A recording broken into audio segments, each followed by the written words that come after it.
What would you do if the world took everything from you and gave you nothing but 14 years of silence in return? Most men see a prison as an end, a place where time is stolen and dreams are liquidated. For Edmond Dantès, that silence wasn't a grave. It was a workshop.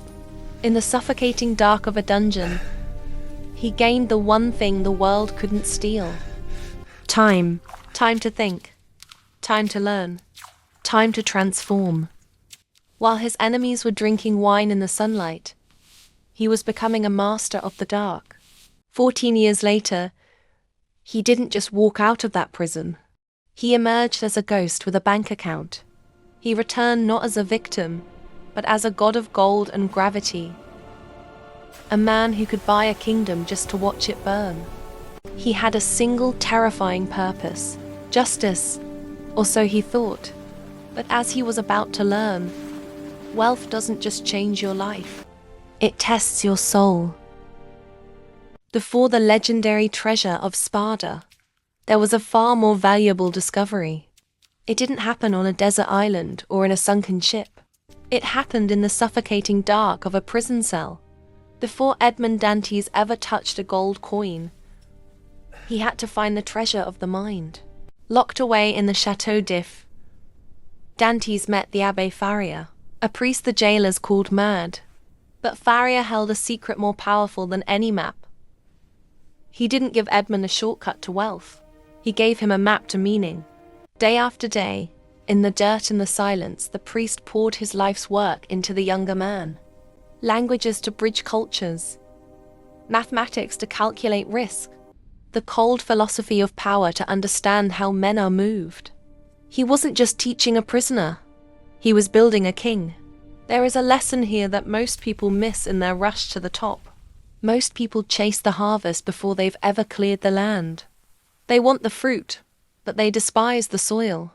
But wealth without an educated mind is a house built on sand. You might find the gold, but without the intellect to hold it, the house will eventually swallow itself. Dantès didn't just need the money to win.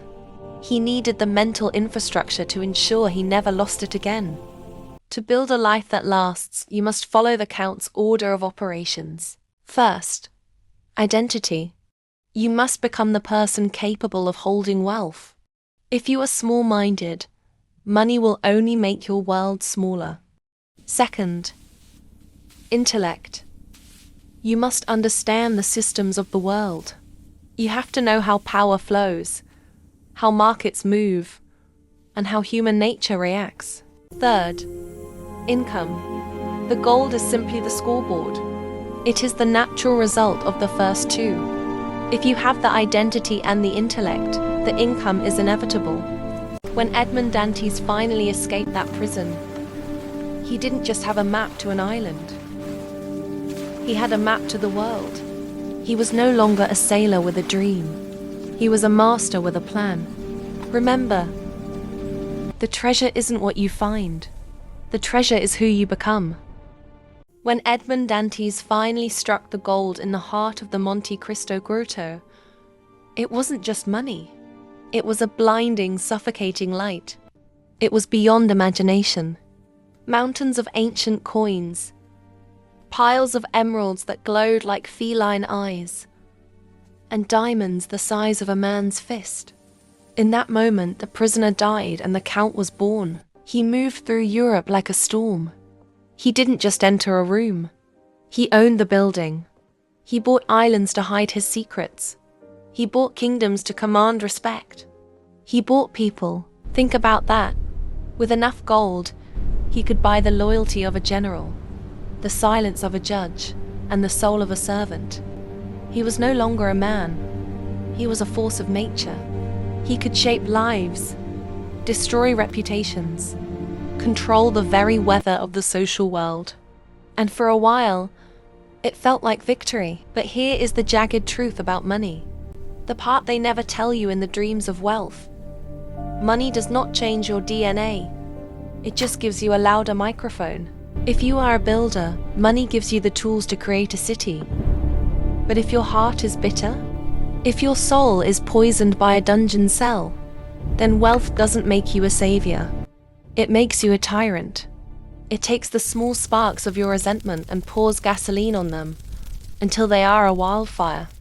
If your soul is wounded, wealth becomes a weapon of mass destruction. You see, money is a neutral energy. It has no heartbeat.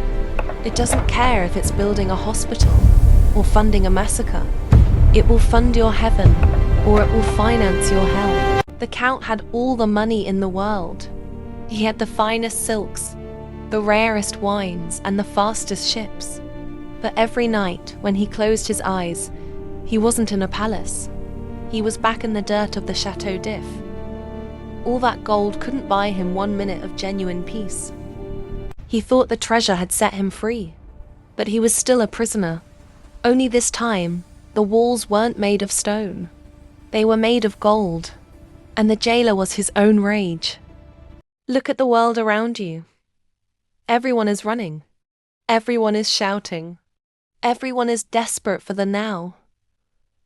In the glittering salons of Paris, Edmond Dantès' enemies were doing exactly that. They were chasing quick wins. They were trading their futures for immediate social status, temporary influence, and the hollow applause of the elite. They were fast. But the Count? The Count was something else entirely. He did not rush. He understood a truth that most modern investors and entrepreneurs ignore. Speed is the enemy of precision. When you rush, you leave tracks. When you hurry, you make mistakes. While his enemies were distracted by the bright lights of the present, the Count was in the shadows, building a web. He wasn't looking for a lucky break. He was engineering an inevitability. He understood that if you want to move a mountain, you don't start by pushing it. You start by digging the foundation so deep that the mountain has no choice but to shift. He operated with two invisible weapons that no amount of money can buy. First, silence was his strength. He knew that a plan spoken aloud is a plan that can be stopped. By saying nothing, he became a ghost that his enemies couldn't see coming until it was too late. Second, anonymity was his armor. He didn't want the fame. He wanted the result. He hid behind titles, masks, and gold, letting his enemies' own arrogance blind them to who he truly was. We live in a world of instant returns, instant fame, instant gratification. We feel like if we aren't winning by 25, we've lost the game. But true wealth, and more importantly, true power is not built in a microwave. It is built in the shadows over decades. It's built in the moments when no one is watching. It's built in the boring, repetitive work of learning, saving, and positioning. Strategy is not about the first move. It's about the 10th. It is the sophisticated art of delayed gratification. The Count of Monte Cristo didn't just want to be rich. He wanted to be a force of nature. And nature doesn't rush. A storm takes time to gather. An oak tree takes a century to grow. If you want something that can be taken away in a day, build it in a day. But if you want to build something that changes the world, learn to wait. The Count of Monte Cristo spent 14 years in a hole in the ground, just to prepare for one moment in the sun. He didn't just build a fortune. He built a mind that was capable of carrying it. Because the truth is, gold is heavy. And if you aren't strong enough to hold it, it will eventually crush you. If you're playing the long game, if you're choosing strategy over speed and wisdom over luck, then you're in the right place.